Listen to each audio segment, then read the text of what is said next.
In this video, I will share with you some free Canva elements that you can use in your own Canva design. So be sure to watch till the end. First, these are shapes of the continents shown on a world map. You can use this in your design to teach kids about continents and where they are located. Next, these are geometric shapes and patterns used in design. You can use them in Canva to build backgrounds, layouts, or add elements to your project.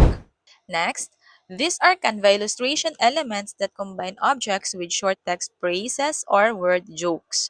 You can use them in your design for stickers, social media posts, or activity pages to add words and visuals together. And lastly, these are simple line drawing cut illustrations in different poses. You can use them in Canva for coloring pages, worksheets, or kids' activity designs. If you want the keywords, I will drop them in the comment section. Be sure to follow my page for more. See you in my next video. Bye!